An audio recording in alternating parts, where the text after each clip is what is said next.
សេសសំដៅលោកសុភឹមឲ្យលោកសុភឹម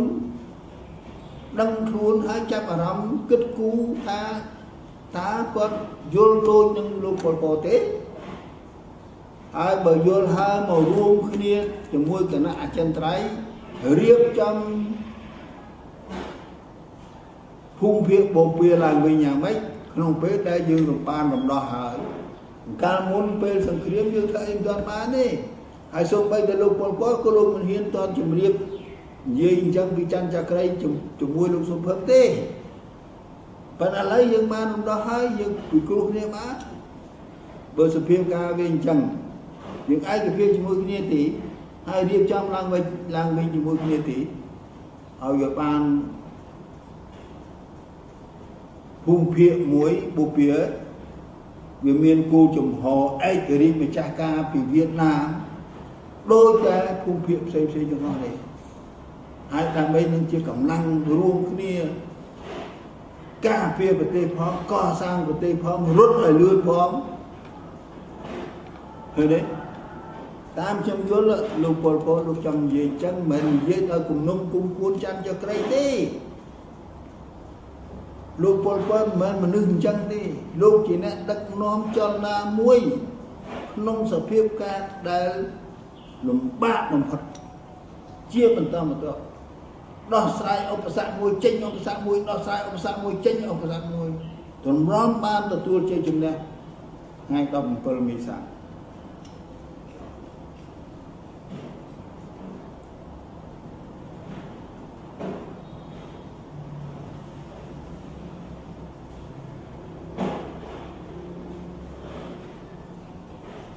ដូច្នេះនេះខ្ញុំនិយាយពីលោកបិនកាណាប៉ុន្តែលោក Philip ដែលលោកយល់ថាគុកស21មិនមែនសម្រាប់ផ្ដល់ព័ត៌មានផ្ដល់ដំណឹងផ្ដល់ឯកសារផ្ោះតាងអីទេគឺកាន់តែផ្ដល់ដែលលោកហៅថាផ្ោះតាងដើម្បីចាត់កម្មាភិបាលណាដែលលោកចង់ចាត់វាមិនមែនចឹង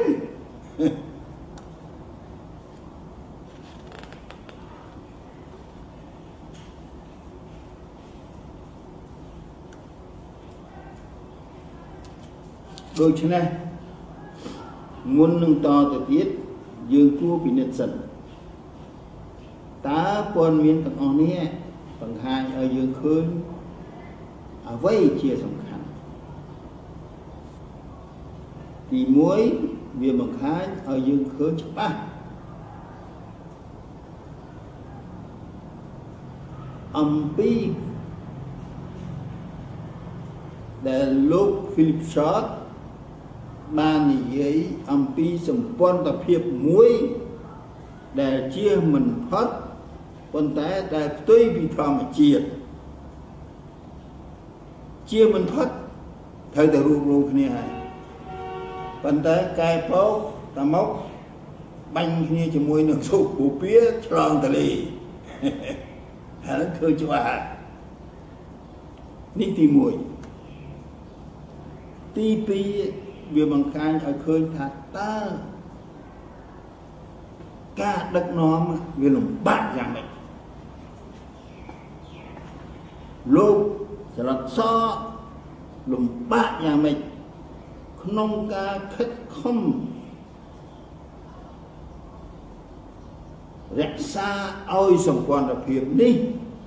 វានៅបានរហូតដល់ទទួលជ័យជំនះ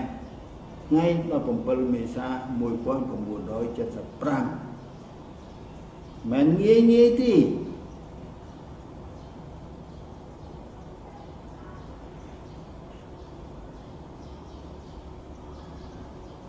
ពេលមុនយើងបានឃើញហើយលោកបិនកាណាន់បានប្រើពាក្យថាផ្នែកដឹកនាំនៃបកកុម្មុយនីសកម្ពុជាត្រូវមកតាក់ទងនិយាយជាមួយលោកសូភឹមយ៉ាងប៉ិនប្រសប់បំផុតទើបភូមិភាគបូព៌ាយល់ស្របចូលរួមការតស៊ូអាវុធ បន្ទាប់មកទៀតយើងក៏បានឃើញលោក Philip Short ប្រើពាក្យ